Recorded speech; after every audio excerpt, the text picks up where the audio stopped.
आस्था कौशिक और मेरे साथ है मेरी सहयोगी शीलम शर्मा। तो मध्य प्रदेश भारत की संस्कृति में एक जगमगाते दीपक के समान है, जिसको रोशनी का देश भर में एक अलग ही प्रभाव देखने को मिलता है और इसीलिए इसको हिंदुस्तान का दिल भी कहा जाता है। यहाँ की आबोहवा में कला से लेकर साहित्य और संस्कृति का एक अलग ही एहसास होता है। भारत के मध्य में स्थित ये राज्य अपनी खूबसूरती से पर्यटकों को मंत्रमुग्ध कर देता है और प्रदेश के कोने कोने में अद्भुत कला का एहसास होता है। जी हाँ, बिल्कुल। और अब बढ़ते हैं आगे, बात करते हैं राइजिंग एमपी की, जिसका मकसद है कि मध्य प्रदेश के अंदर जो विकास का पहिया बीते इतने सालों में घूमा है वो दरअसल कितनी रफ्तार पकड़ पाया है, आज कहां तक पहुंच पाया है। तो आज इसी मन से तमाम सियासतदान इसी से जुड़े हुए सवालों का जवाब देंगे। हमारे बीच में मध्य प्रदेश के मुख्यमंत्री पहुंच चुके हैं। बहुत बहुत स्वागत है मुख्यमंत्री जी आपका, जोरदार तालियों के साथ स्वागत कीजिए मध्य प्रदेश के मुख्यमंत्री शिवराज सिंह चौहान। उनके साथ इस सेशन को होस्ट करेंगे न्यूज 18 के मैनेजिंग एडिटर अमिश देवगन जी। राइजिंग मध्य प्रदेश के इस मंच पर शिवराज सिंह चौहान जी का जोरदार तालियों के साथ अभिवादन करिए। संवाद को शुरू करें। इस सेशन का हमने नाम दिया है मामा मुख्यमंत्री हैं हमारे। तो ऐसी क्या बात है जो आपको पब्लिक के साथ कनेक्ट करती है? वो कनेक्शन क्या है? देखिए, रिश्ता तो दिलों का होता है। बनावटी चीजें ज्यादा लंबे समय तक नहीं चलती। अगर हमने सरकार चलाई है तो पूरे मध्य प्रदेश को एक परिवार मान के सरकार चलाई है। मैं बहुत पहले से यह कहता रहा हूं, मध्य प्रदेश हमारा मंदिर है, उसमें रहने वाली जनता ही मेरी भगवान है और उस जनता का पुजारी शिवराज सिंह चौहान है। जब मैं ये कहता हूं तो अंतरात्मा से कहता हूं और जो बात दिल से निकलती है वो दूसरे दिल तक पहुंचती है, गहरे तक जाती है। हमने कई तरह की योजनाएं पूरी संवेदना के साथ बनाई। देखिए, बचपन में मैंने गांव में बेटा और बेटियों में भेद होते हुए देखा था। मां भी कई बार भेद करती थी। बेटा होता था तो खुशियां मनाई जाती थी और बेटी अगर जन्म ले ले तो कई बार मां का चेहरा भी उतर जाता था। तब मेरे मन में, बाल मन में एक सवाल उठता था कि ऐसा क्यों? एक मां की कोख से बेटा ने भी जन्म लिया, बेटी ने भी जन्म लिया, बेटी के साथ भेदभाव क्यों? अक्सर मैं देखता था, मैं गांव की बात कर रहा हूं और आज से 50-55 साल पहले की बात कर रहा हूं। पति पत्नी में अगर लड़ाई हो जाए जी तो पति का अधिकार माना जाता था कि वो जब चाहे लाठी उठाए और पत्नी को पीट दे, और अगर कोई बचाने आए तो पत्नी भी ये कह देती थी, मेरा आदमी मारे चाहे पीटे, तुम्हें क्या लेना देना। तब मन में ये हूक उठती थी कि स्त्री और पुरुष के बीच ये भेदभाव क्यों? और तब मन में ये विचार आया कि नहीं, बेटियों को बराबरी का दर्जा मिलना चाहिए। मैं बात की बहुत लंबाई में नहीं जाऊंगा, लेकिन तब से मेरे मन में ये तड़प थी। आपकी योजना लाडली लक्ष्मी योजना तब से मैं वही बता रहा हूं, तब से तड़प थी मेरे मन में कि बेटा और बेटी दोनों बराबर माने जाएं। वो दिन कब आएगा? और जब एक सामाजिक कार्यक्रम में मैं बोल रहा था, बेटी को आने दो, बेटी है तो कल है, तो एक बूढ़ी अम्मा उठ के खड़ी हो गई कि बड़ी बड़ी बात कर रहा, बेटी को आने दो।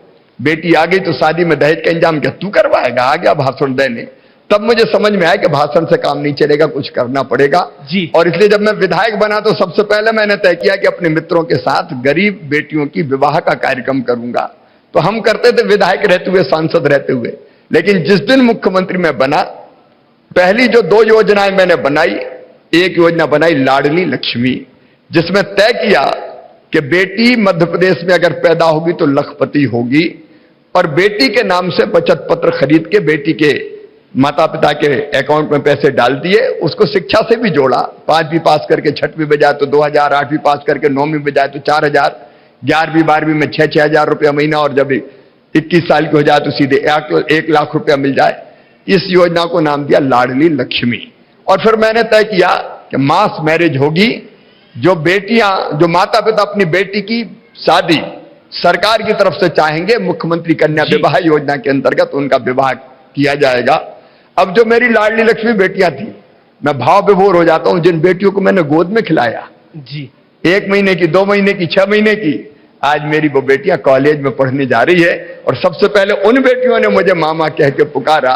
वहां से मामा शब्द प्रारंभ हुआ फिर हमने बेटियों को अनेकों प्रकार की सुविधाएं। लेकिन ये मामा जो है ये विपक्ष को तो नहीं भाते। वो कहते हैं कि शिवराज जी का इस टर्म में अंदाज बदला हुआ है। अब वो तो ये भी कहते हैं, कांग्रेस के नेता कहते हैं आप एक्टर बहुत अच्छे हैं।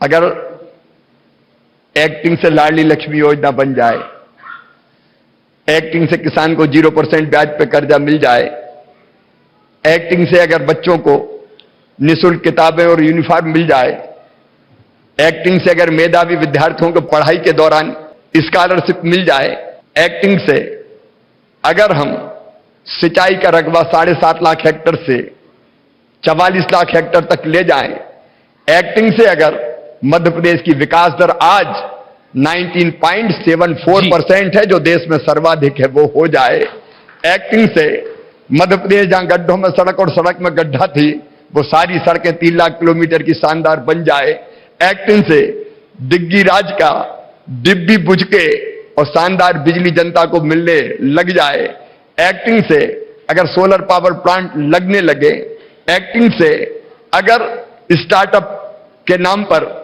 नौजवान इनोवेशन करना शुरू कर दें, एक्टिंग के नाम पर अगर आईटी कंपनीज आने लगे, एक्टिंग के नाम पर एमएसएमई जैसे छोटे छोटे उद्योग आने लगे, अगर एक्टिंग के नाम पर स्ट्रीट वेंडर को लोन मिल जाए, उसकी आजीविका की गाड़ी चल जाए, अगर एक्टिंग से हमारी महिला सेल्फ हेल्प ग्रुप की लाखों बहनों को रोजगार मिल जाए, अगर एक्टिंग से नौजवानों का भविष्य बेहतर हो जाए, अगर एक्टिंग से गरीबों के घर बन जाए, उनको राशन फ्री मिल जाए, हर घर में पीने का पानी पहुंच जाए, एक्टिंग से अगर हमारी बेटियों का जीवन और भविष्य बेहतर बन जाए, एक्टिंग से जो एक्टिंग कहते हैं, मैं उनसे पूछना चाहता हूं, हमने तय किया था कि गरीब बहन अगर बेटा बेटी को जन्म देगी तो जन्म देने के पहले 4,000 रुपया और जन्म देने के बाद 12,000 रुपया दिए जाएंगे, ताकि पोषण आहार भी मिल जाए और घर रह के बहन आराम भी कर ले और लड्डू भी खा ले। ये एक्टर कहने वालों ने तो गरीब बहनों के हाथ से 18-15 महीने की सरकार में लड्डू तक छीन लिए थे। वो एक्टर कहते हैं, कहते रहे, मुझे कोई फर्क नहीं पड़ता। जी, अगर एक्टिंग करके जनता की जिंदगी बदल रही है तो अच्छा है, हम एक्टर हैं। शिवराज जी, आपका एक अंदाज है, लेकिन इस बार इस दौर में देश की राजनीति में और प्रदेश की राजनीति में, मध्य प्रदेश में टाइगर पर भी बड़ी पॉलिटिक्स हो रही है। कमलनाथ जी कहते हैं कि मैं हूं टाइगर, और ये टाइगर वाली पॉलिटिक्स को लेकर आप क्या कहना चाहते हैं? टाइगर अभी जवान है। देखिए, टाइगर का मतलब क्या होता है? केवल टाइगर कहने से काम नहीं चलता। अगर आप साहस के साथ मजबूत कदम उठाएं, अगर आप अत्याचार अन्याय को पनपने ना दें, आप अन्याय करने वालों को कुचल दें, दबंगों को दबा दें, जी, गड़बड़ करने वालों पर बुलडोजर चला दें, तो उसकी तुलना की जा सकती है कि वो टाइगर है। टाइगर एक तुलना करते हैं हम लोग, एक उपमा देते हैं। अभी तो कुछ दिनों पहले हमने देखा काले कपड़े डालकर भी विरोध प्रदर्शन हुआ कांग्रेस द्वारा। काले काम करने वाले काले कपड़े पहने तो आश्चर्य क्या है? अब क्या ये सच नहीं है?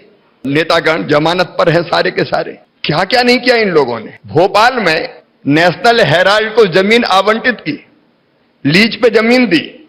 जमीन इसलिए दी थी कि वहां प्रेस कॉम्प्लेक्स होगा। मैं दिल्ली की बात नहीं कर रहा जी, मैं भोपाल की बात पूछ रहा हूं। कमलनाथ बताएं और दिग्विजय सिंह बताएं, उनके नेता बताएं, राहुल गांधी बताएं, सोनिया गांधी बताएं। प्रेस कॉम्प्लेक्स में तुमने प्रेस कॉम्प्लेक्स के लिए जमीन ली, अखबार चलाने के लिए जमीन ली, और उस जमीन को तुमने बेच क्यों दिया? लीज की शर्तों में जमीन बेची नहीं जा सकती थी। राहुल गांधी ने वो जमीन भी बेच खाई। जी, और वो काले कपड़े डालकर आते हैं तो बीजेपी कह देती है कि देखिए राम मंदिर का विरोध कर रहे हैं, क्योंकि 5 अगस्त को राम मंदिर का शिलान्यास हुआ, इसलिए काले कपड़े डाल के घूम रहे। सवाल तो साफ उठ रहा है कि 5 तारीख ही क्यों चुनी, जिस दिन अयोध्या में भगवान श्री राम के भव्य मंदिर के निर्माण के लिए शिलान्यास हुआ। वो कह रहे हैं महंगाई के खिलाफ हमने काले कपड़े डाले थे। सच बात यह है कि कांग्रेस रिटायर पार्टी है, Bharatiya Janata party fire party है। दोनों में कोई मुकाबला। कांग्रेस को रिटायर ही कर दिया आपने। रिटायर ही तो हो रहे हैं, बचा क्या है? अब आप बताइए।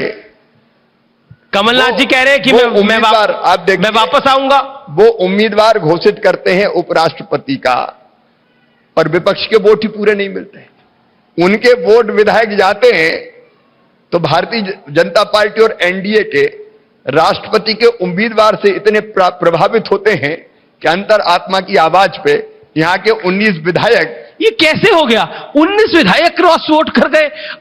अब मतलब शिवराज चौहान जी, मतलब कांग्रेस के विधायक कांग्रेस के कैंडिडेट कोई वोट ना डालें और वो एनडीए के कैंडिडेट, बीजेपी के कैंडिडेट को वोट डाल दें, ये कैसे हो गया? ये अंतरात्मा की आवाज थी या कोई और आवाज थी? ये अंतरात्मा की आवाज थी। इंदिरा जी ने भी कभी कहा था कि अंतरात्मा की आवाज पे वोट दो, उन्हें सुन लिया और अंतरात्मा की आवाज पे वोट दे दिया। और ये नगर निकाय चुनावों में भी अंतरात्मा की आवाज आई जिसमें आप लोगों का अच्छा प्रदर्शन रहा।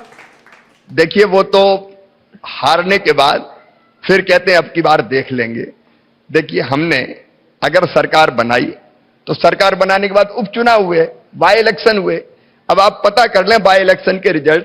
सांची में हम 64,000 से जीते, कहीं 57,000 से जीते, कहीं 53,000 से जीते। उन सीटों पर हम जीते जहां कांग्रेस के विधायक चुने गए थे 2018 में, हजारों हजार वोटों से जीते। और वो अगर कहें कि इसके बाद भी अगली बार हम देख लेंगे और इनने तो गड़बड़ कर दी, फिर हारते हैं, फिर कहते हैं कि अगली बार देख लो, और जीतने के बाद हम मिठाई बांटते हैं तो पता नहीं क्या क्या कहते हैं। कमलनाथ जी हमारे मंच पे बोल के गए, उन्होंने बोला कि बीजेपी वालों के साथ समस्या यह है कि बच्चा किसी और के यहां पैदा होता है, मिठाई ये लोग बांट देते हैं। तू ना इधर उधर की बात कर, ये बता के कारवां क्यों लूटा? बस सीधे सीधे बताओ कि हारे क्यों, बच्चा कहां पैदा हुआ और मिठाई कहां बटी, इससे इसका क्या संबंध है, कोई बताए।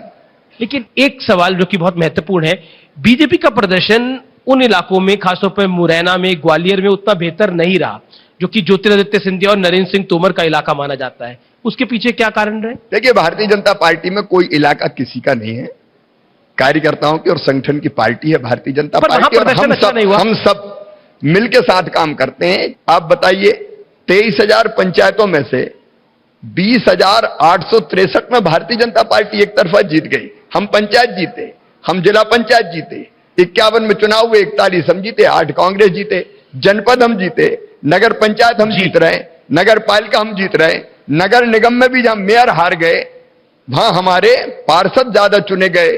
मतलब कमल के फूल की बटन वहां भी दबी है और नगर निगम के अध्यक्ष हमारे बन रहे।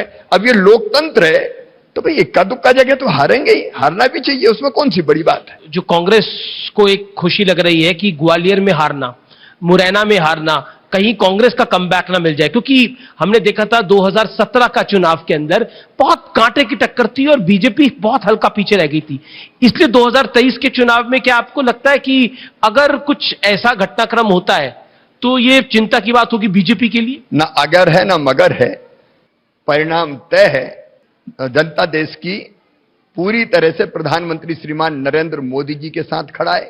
केंद्र सरकार की योजनाएं और भारतीय जनता पार्टी की सरकार की प्रदेश सरकार की योजनाएं, हमारा संगठन, हमारे कार्यकर्ता और जनता का आशीर्वाद, यह शानदार विजय फिर 2023 में भारतीय जनता पार्टी को दिलाएगा।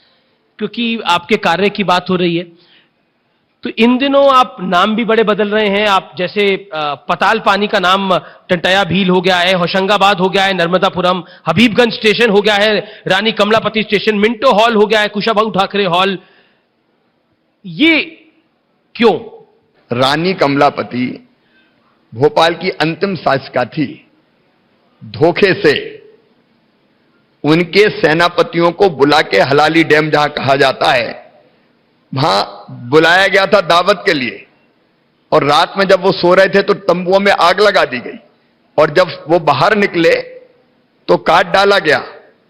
और इसके बाद रानी कमलापति को जब ये लगा कि अब मेरी सेना जीत नहीं पाएगी, लाल घाटी लाल इसलिए कहते कि वहां युद्ध हुआ था और लाल हो गई थी खून से, उनके बेटे भी वहां नवल शाह शहीद हुए थे।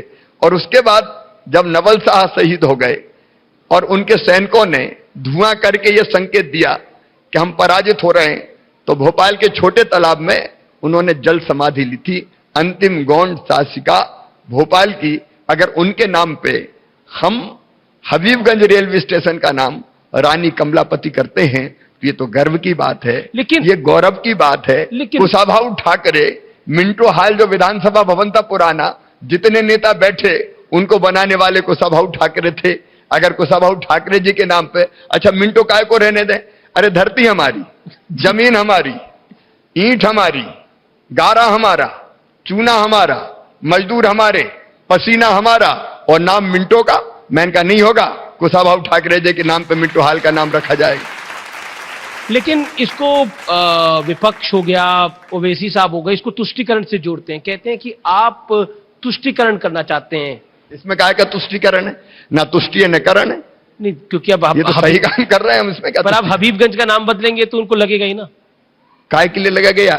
ये हबीब क्या है भाई? रानी कमलापति को पूरी दुनिया जानती है, क्यों लगेगा?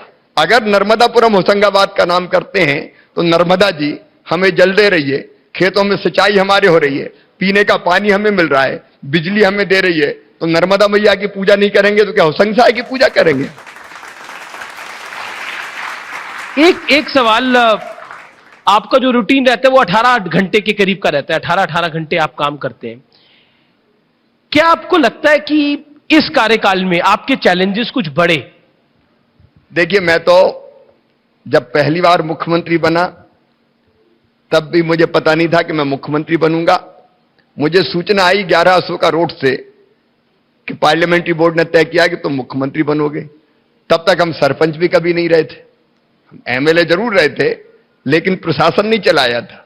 उसी सहज भाव से आए और मुख्यमंत्री पद की शपथ ली, काम में लग गए और काम करते रहे। जो काम किया सामने है, और वैसे ही चौथी बार बने तो चौथी बार भी वैसे ही काम कर रहे हैं। कोई चुनौती दिखाई नहीं देती। सहज रूप से प्रदेश की जनता की सेवा करना है, मध्य प्रदेश का विकास करना है, तो अपनी संपूर्ण क्षमता से, अस्तित्व की पूरी ताकत लगा के, जितनी योग्यता है उसको झोंक के दिनों रात काम करते हैं। ना थकान आती है, ना परेशानी होती है। देखिए, दिल में जब तड़फ होती है, मैं मोदी जी को काम करते हुए देखता हूं, अद्भुत नेता है सचमुच में। भारत को भगवान का वरदान है। 24 घंटे एक ही दिन, कैसे भारत आगे बढ़े, कैसे देश आगे बढ़े, देश विश्वगुरु कैसे बने, एक ही धुन, थकने ही नहीं देती।